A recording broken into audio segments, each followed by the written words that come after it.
2026ನೇ ಸಾಲಿನ ಪದ್ಮ ಪ್ರಶಸ್ತಿ ಪಟ್ಟಿಯನ್ನ ಕೇಂದ್ರ ಸರ್ಕಾರ ಬಿಡುಗಡೆ ಮಾಡಿದೆ.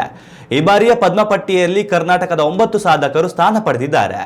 ಶತಾವಧಾನಿ ಗಣೇಶ್ ಅವರಿಗೆ ಪದ್ಮಭೂಷಣ ಪ್ರಶಸ್ತಿ ಘೋಷಣೆಯಾಗಿದ್ದರೆ ಅಂಕೇಗೌಡ, ಅರ್ಮಿದ ಫರ್ನಾಂಡಿಸ್, ಸುಶೀಲಮ್ಮ, ಪ್ರಭಾಕರ್ ಕೋರೆ, ಶಶಿಶೇಖರ್ ವೆಂಪಾಟಿ, ಶುಭಾ ವೆಂಕಟೇಶ್ ಅಯ್ಯಂಗಾರ್, ಸುರೇಶ್ ಹನಗವಾಡಿ ಹಾಗೂ ಟಿ ಜಗನ್ನಾಥ್ ಅವರಿಗೆ ಪದ್ಮಶ್ರೀ ಪ್ರಶಸ್ತಿ ದೊರಕಿದೆ. ಈ ಬಾರಿ ಒಟ್ಟು 131 ಜನರಿಗೆ ಪದ್ಮ ಪ್ರಶಸ್ತಿ ಪ್ರಕಟಿಸಲಾಗಿದೆ. ಇದರಲ್ಲಿ 5 ಪದ್ಮವಿಭೂಷಣ, 13 ಪದ್ಮಭೂಷಣ ಹಾಗೂ 113 ಪದ್ಮಶ್ರೀ ಪ್ರಶಸ್ತಿಗಳು ಸೇರಿವೆ.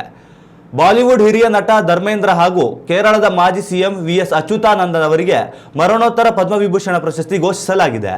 ಇನ್ನು ಕ್ರೀಡಾ ಕ್ಷೇತ್ರದ ಸಾಧನೆಗಾಗಿ ಕ್ರಿಕೆಟಿಗ ರೋಹಿತ್ ಶರ್ಮಾ ಅವರಿಗೂ ಪದ್ಮಶ್ರೀ ಒಲಿದಿದೆ. ಇನ್ನುಳಿದಂತೆ ಭಾರತೀಯ ಕ್ರೀಡಾಪಟುಗಳಾದ ಪ್ರವೀಣ್ ಕುಮಾರ್, ಸವಿತಾ ಪುನಿತಾ, ಬಲ್ದೇವ್ ಸಿಂಗ್, ಭಗವಾನ್ ದಾಸ್ ರಾಯ್ಕರ್ ಹಾಗೂ ಕೆ ಪಜನಿವೇಲ್ ಕೂಡ ಪದ್ಮಶ್ರೀ ಪ್ರಶಸ್ತಿಗೆ ಭಾಜನರಾಗಿದ್ದಾರೆ. ಉತ್ತಮ ಸಂಸ್ಕಾರಯುತ ಶಿಕ್ಷಣದೊಂದಿಗೆ VSS English medium CBSE school Udupi Muddur. ನರ್ಸರಿಯಿಂದ 10ನೇ ತರಗತಿವರೆಗೆ ಶಿಕ್ಷಣದ ಜೊತೆಗೆ 5ರಿಂದ 10ನೇ ತರಗತಿವರೆಗಿನ ವಿದ್ಯಾರ್ಥಿನಿಯರಿಗೆ ಉತ್ತಮ ಹಾಸ್ಟೆಲ್ ಸೌಲಭ್ಯವೂ ಇದೆ. ನಿಮ್ಮ ಮಕ್ಕಳ ಪ್ರವೇಶಾತಿಗಾಗಿ ಈ ಸಂಖ್ಯೆಗೆ ಕರೆ ಮಾಡಿ.